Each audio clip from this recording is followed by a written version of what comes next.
Would you know a Braddle from a hole in the wall? Now on BBC Two, trade secrets from the skillful Chippy.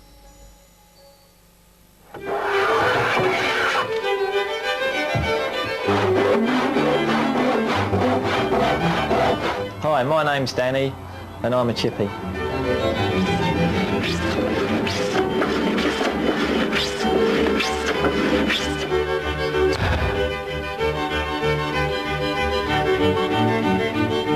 To stop the hammer slipping off of nail heads as you bang them in, take a piece of sandpaper and rub the hammer head in swirling motions, and this will solve your problem. If you've had an accident and dented a piece of furniture, don't panic. Just get some cold water, pour it onto the dent, place a piece of brown paper over the top and a hot iron and hold it there a few seconds. Wipe it clean and the dent's disappeared. It's as simple as that. If you haven't got a dustpan to sweep up, simply wet the edge of a sheet of newspaper, lay on the floor and sweep into it.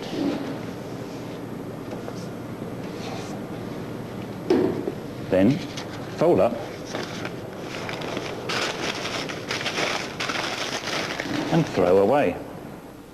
If you're cutting bits of wood up for firewood or to make plugs for a wall, it's a good idea to hold the piece of wood you're cutting with another piece of wood, which acts as a guide for the axe and also keeps your fingers well out of the way. So it's quite precise, it's quick and it's much safer.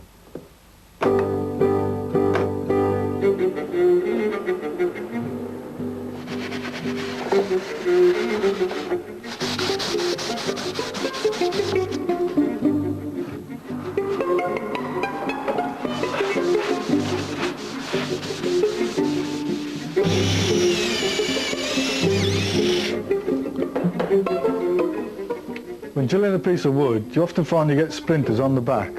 A good way of stopping this is to rest it onto another bit of wood,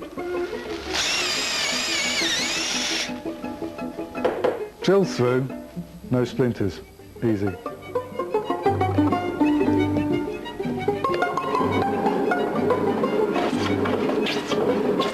Sometimes when you go to nail a piece of small timber, it splits out. To avoid this, blunt the point of the nail. And then when you knock it in, it reduces the chances of it splitting. It's easy.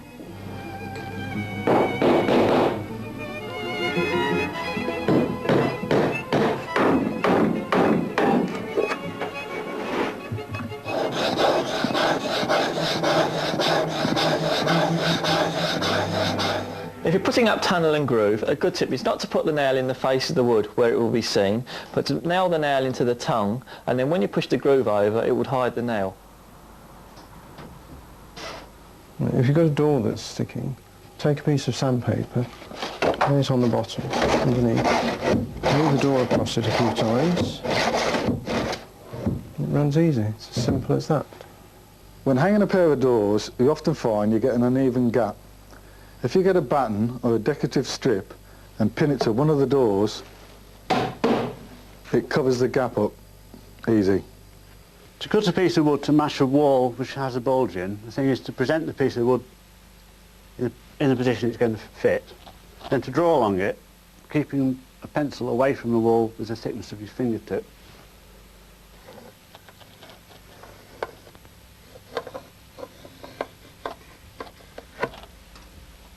So you've got the line on your piece of wood which you can then cut out with a jigsaw.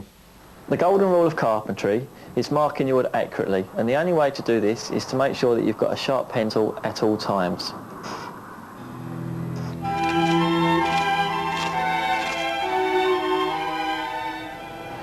If you bang your thumb with a hammer when hammering a nail in, use a piece of card. Push the nail into the card, like so. Hammer the nail in. No pain.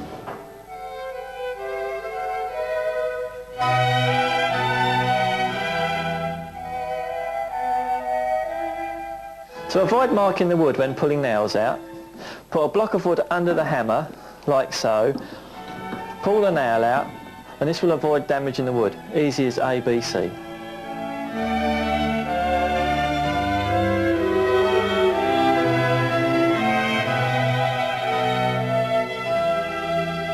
you've got a scratch on your furniture, just take a crayon and rub it along the scratch. And with some wax polish, just wax the crayon off, and the scratch is gone.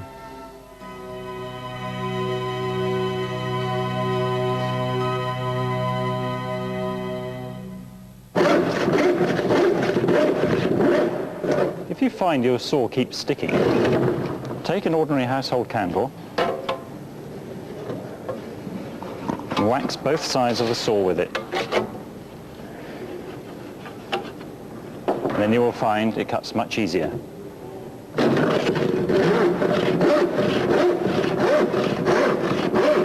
A simple way to cut Conti board and stop it splintering is to take a roll of masking tape, mask the area that you're actually going to saw, and what this will actually do, this will stop the back side of the Conti board splintering when you start sawing.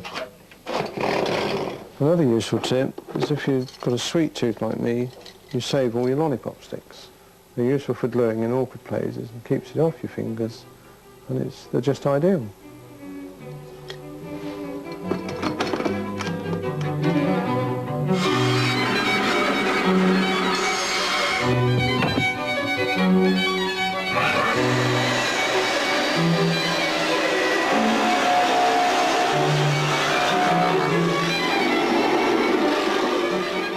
If you're short of a spirit level or a plumb line, you tie any object to the end of a piece of string and the string will still hang vertically, which is really useful if you're hanging a cupboard, for instance, to a wall, such as this.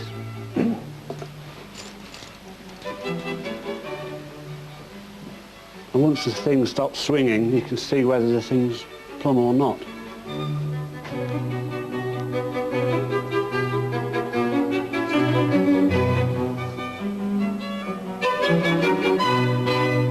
If your screw sticks when going into wood, dip it in some grease. And then you will find it's much easier, saving you time and effort.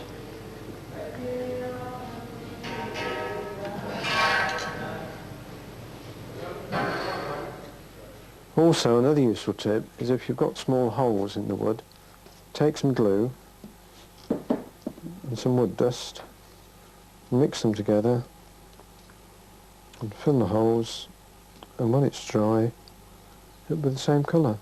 It's as simple as that. If you haven't got the use of a vise, a good thing to make is a bench hook.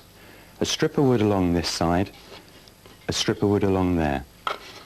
Firmly up against the bench, take your wood, and it's a good firm grip for most domestic jobs. Another good way to get a good clean cut with the saw is to take a sharp knife, mark around the piece of timber with the knife, scoring the fibres as we go along.